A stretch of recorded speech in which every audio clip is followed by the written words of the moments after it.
Prayer warriors. I love the Lord because he has heard my voice and my supplications, because he has inclined his ear to me. Therefore I will call upon him as long as I live. All beings, including humanity, were created by Elohim with the ability to communicate with each other and with him. Unfortunately, human beings lost the ability to communicate directly with Elohim when Adam and Eve sinned. But Elohim left us a gift, a telephone that allows us to continue communicating with him. Prayer. Daniel, Enoch, and Moses are examples of how we can use this powerful gift. Daniel, praying in dangerous times. Pray in the proper posture. Enoch, a life of prayer. Moses, talking to Elohim, intercessory prayer. Daniel, praying in dangerous times. So I turned to the Lord Elohim and pleaded with him in prayer and petition, in fasting, and in sackcloth and ashes. Because of his trust in Elohim, Daniel received intelligence, the ability to interpret dreams, and wisdom. When his life and the lives of his friends were in danger, he turned to Elohim in prayer. After a life of prayer, what characteristics had Daniel acquired? Good administrator, integrity, diligent, unburnable, reliable, honored, faithful, and loyal, without any bad habits. Heaven was attentive to Daniel's prayer. It Daniel only by breaking this bond could his enemies harm him. Faced with this new threat of death, Daniel maintained his prayer habits. He was consistent, praying 3 times a day. It was predictable, opening its window towards Jerusalem. He had specific habits. He prayed on his knees. It focused on thanksgiving and supplication. Pray in the proper posture. Now when Daniel learned that the decree had been published, he went home to his upstairs room where the windows opened toward Jerusalem. 3 times a day, he got down on his knees and prayed, giving thanks to his Elohim, just as he had done before. When we pray, we speak to Elohim as if we were speaking to a friend. However, Elohim is not like us. He is the King of the universe. For this reason, Daniel's custom was to kneel before him to pray, acknowledging him as his sovereign. Since we can pray to Elohim in any circumstance and at any time, it is not always possible or necessary to do so in this way. Closing our eyes allows us to concentrate more on prayer, but in some circumstances it is not possible, walking, driving, etc. The important thing is that our prayers are made with the respect that Elohim deserves. In the Bible, we find examples of people who prayed in difficult ways according to their special circumstances. Jehoshaphat prayed standing before the people. David sat before Elohim to give thanks. Solomon prayed kneeling with his hands raised. The people bowed down to the ground to pray.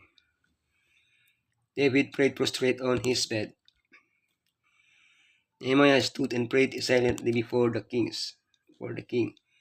Regardless of our stance, the Bible urges us to pray without ceasing, perseveringly and constantly. Enoch, life of prayer. Enoch walked faithfully with Elohim.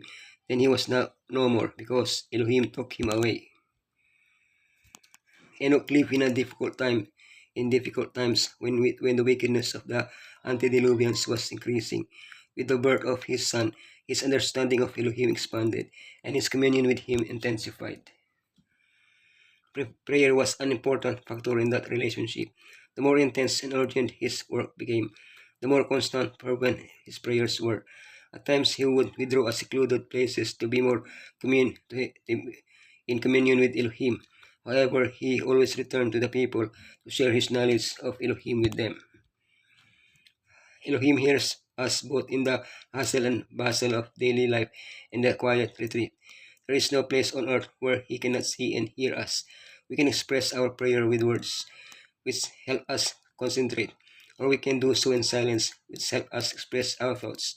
The important thing is to never stop communicating with Elohim in prayer. Moses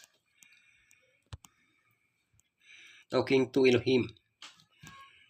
Since then, no prophet has risen in Israel like Moses, whom the Lord knew face to face. Upon hearing Elohim's voice speaking from Sinai, the people of Israel asked that he not speak to them directly again, because they feared to die because of his voice. This was not the case with Moses, who spoke with Elohim face to face.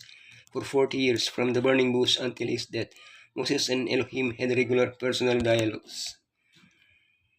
The Bible records several 40-day periods during which Elohim gave Moses specific instructions on building the tabernacle and communicated various laws to him.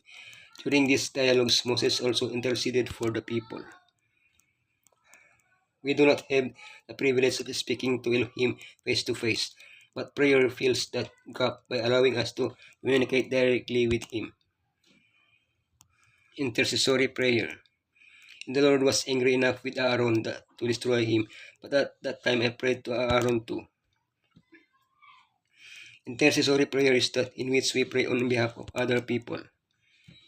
Moses interceded with Elohim for others on various occasions and for different reasons.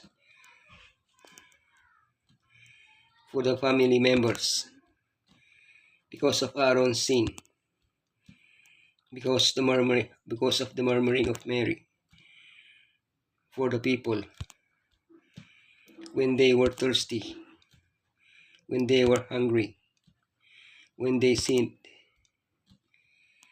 What motivated Moses to pray for others? The same thing should motivate us, love for those we pray for. We should pray in the family circle, and above all, we must not neglect secret prayer, for this is the life of the soul.